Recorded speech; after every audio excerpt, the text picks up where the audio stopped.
Yela Altar. Adventure level, retired. Orc, Kokenian. I finished sweeping and gave the pile of dust an angry glare.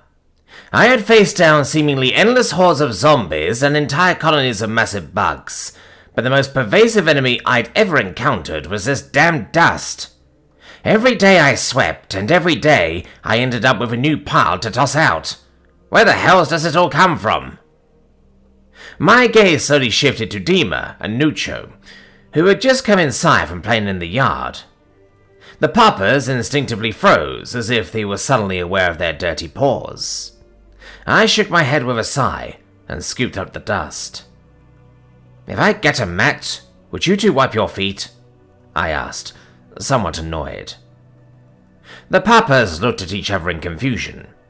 I chuckled at their expression and forgave their transgression, as I walked past them and tossed the dust out the door.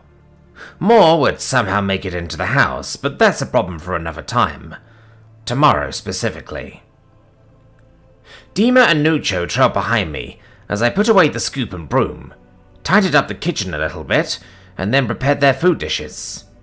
They did their little dance and whine as I carried the bowls to their spots, then ravenously attacked their meals. I shook my head at their behavior. "You act like I haven't fed you all day," I laughed. As the puppers ate, I took a seat in my armchair and grabbed my knitting needles. I regarded my progress thus far with a frown, though. One would think that given my former experience with pointy objects, knitting would come naturally. It doesn't. I sighed and looked up at the painting of my husband and I on our wedding day. His childish grin stared down at me from our mantel. Mercus had almost always worn that exact expression around me.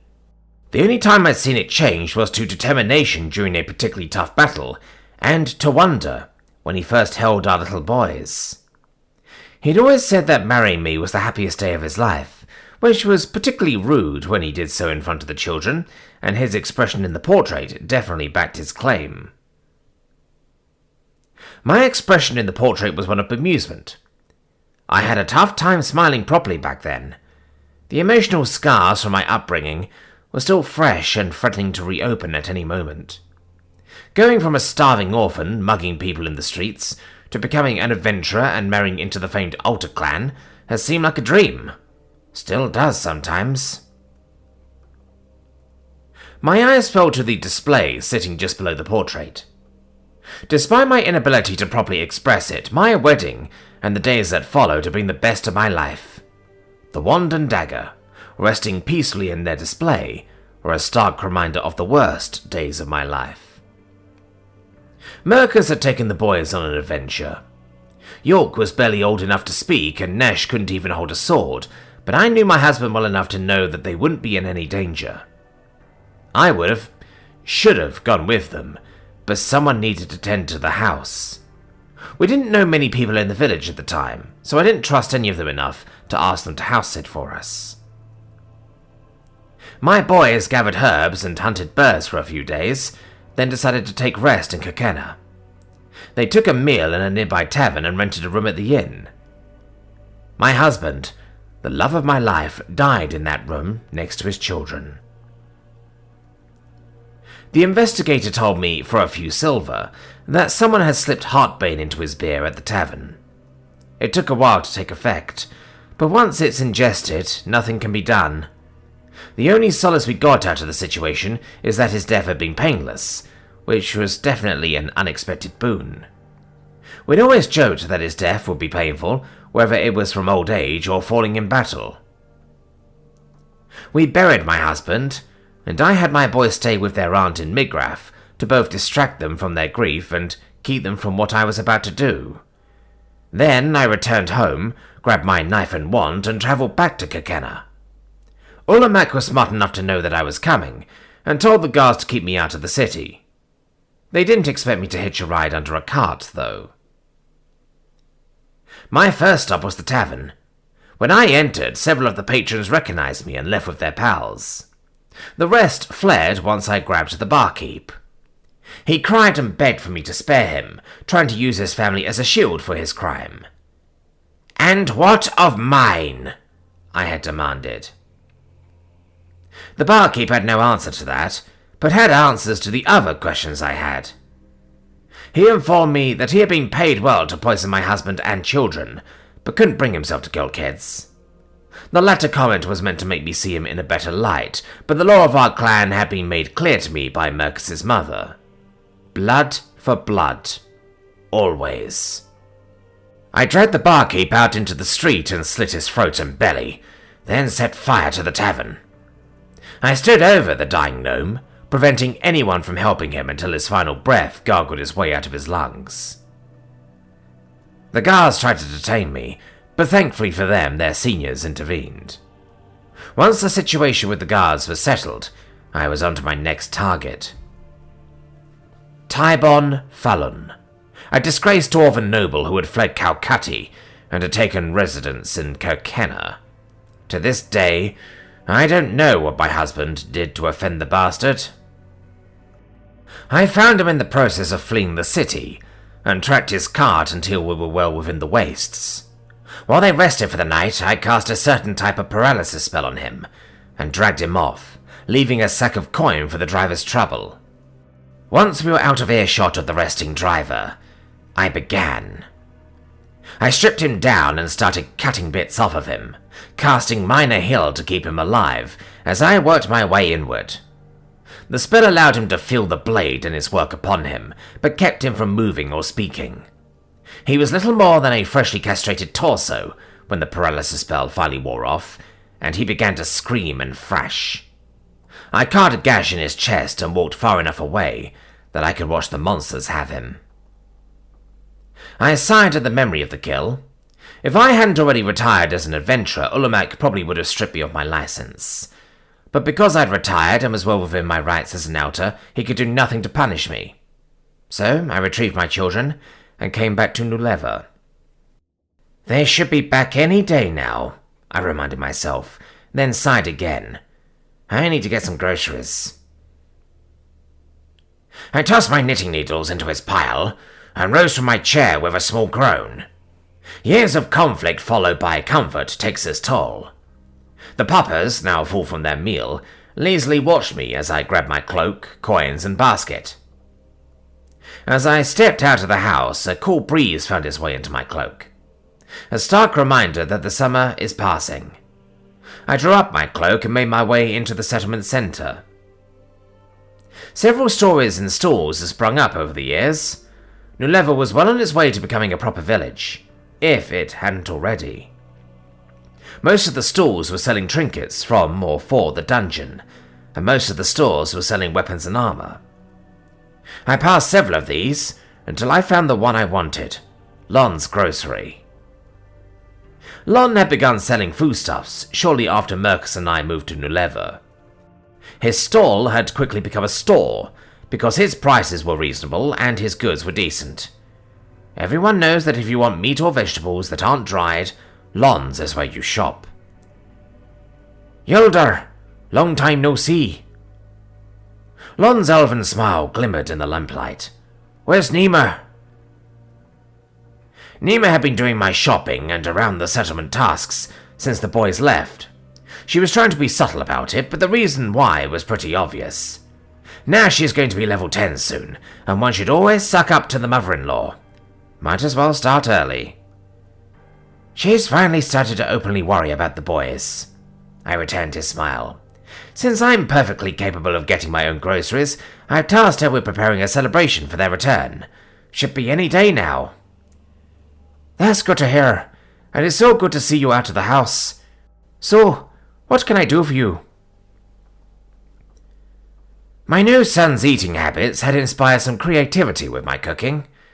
I explained some of the desires I concocted, as well as the ideas I had for future ones.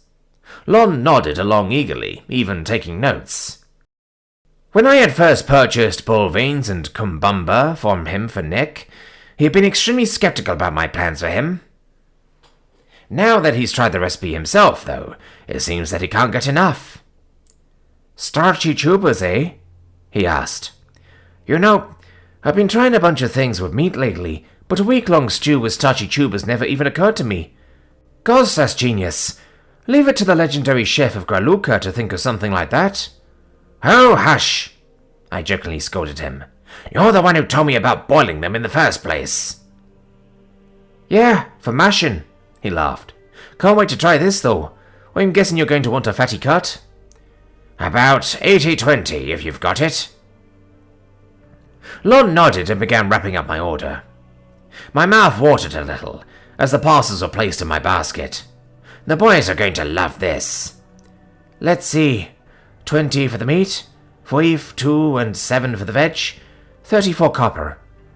The elf smiled. I pulled out my coin pouch and counted out the copper for him. It left me with only 4 copper coins, and Lon's eyebrow raised as he noticed. He rubbed the back of his neck and then grabbed a few of the coppers I placed on the counter and tried to give them back. Oh, sweetie, don't worry about it. I laughed and waved him off. I get paid soon. You sure? Yep. My pension is a couple days late, but that's to be expected with all this going on. Plus, my boys will be back soon, and I'm sure they made a bit of money along the way. I appreciate the thought, but if I find myself in dire straits, I'll just open a tab. I'll be happy to open a tab for you if you need it, but some of these so-called merchants, well, you know, I hate to see you have to open a tab with them. Well, you don't have to worry about that. I don't shop with them, so I won't need to open a tab. I grinned. Probably won't even have to open a tab with you. As I said, my boys will be back soon. Lon's eyebrows furrowed a bit, as if he wanted to point something out, but then his expression faded into a smile. Okay, Yilda. Have a good day. Hope the meal turns out great, he said. Thanks. You have a good one too. I thought about what Long had wanted to say as I began to return home. It was a pretty simple what-if scenario. What if my boys had gotten themselves wrapped up in the war with the Night Kingdom and would be delayed? Or what if my boys didn't make it back? The thought didn't sit well with me, and I found myself appreciating that Long kept his mouth closed about it.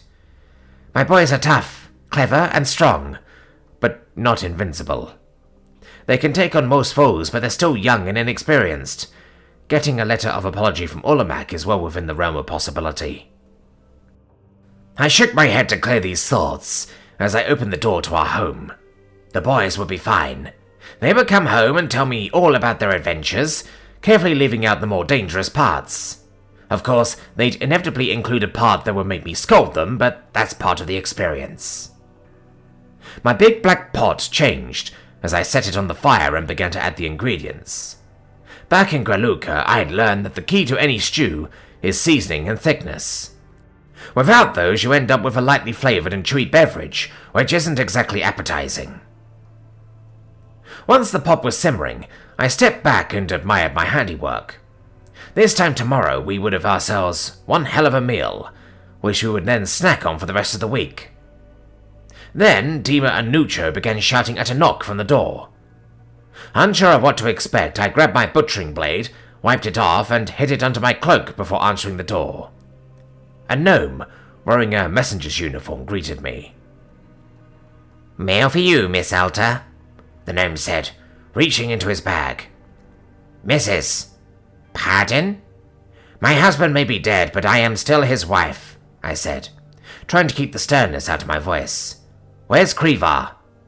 "Oh, he left to join the war effort, delivering messages for the army. I just quit adventuring and decided to take the open position. I'm Grievin." It was pretty obvious why the gnome had decided against continuing his career as an adventurer. He was at least a head shorter than most gnomes, and twice as timid. Of course, my reputation likely precedes me, and might be causing a case of nerves, but fighting life-or-death battles takes a certain amount of courage. That's plain to see for those who have the eyes for it. "Well, good to meet you, Grievin. What sort of mail do you have for me today?" I asked. "A package from the Adventurers Guild, a letter from a family member named Yulk, and some advertisements," the gnome said, happy for the change of subject. "With the ads, I can return to sender if you want." "No, that's okay. Free kindling," I grinned. Grievin gave the mail to me, nodded, and made an immediate about-face. Once he had left the yard, I shifted to let the puppers outside, but they were still lounging around. Gods, they're lazy after a meal. I placed my mail on the table and took a peek at the advertisements. Drawings of various artifacts and weapons stared back at me from the pages. Nothing really caught my eye, so I crumpled them up and added them to the kindling bin, as I put away the butchering knife. Then I opened the package from the Adventurers Guild. It contained an expression of thanks for my service and my pension. 3 silvers and 200 copper coins glimmered up at me. I put the silver and a handful of the copper into my coin pouch and placed the rest in a safe spot for later. I returned to the table and had a staring contest with the letter from Yulk.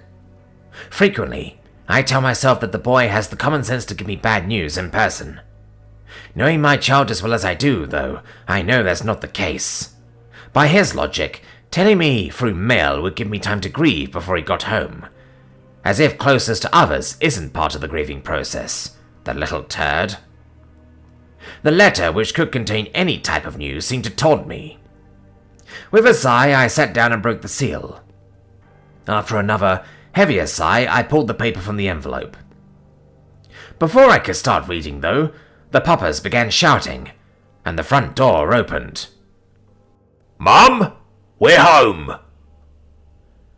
I calmly set the letter down and glanced at the still cooking stew behind me. Shit, I muttered to myself.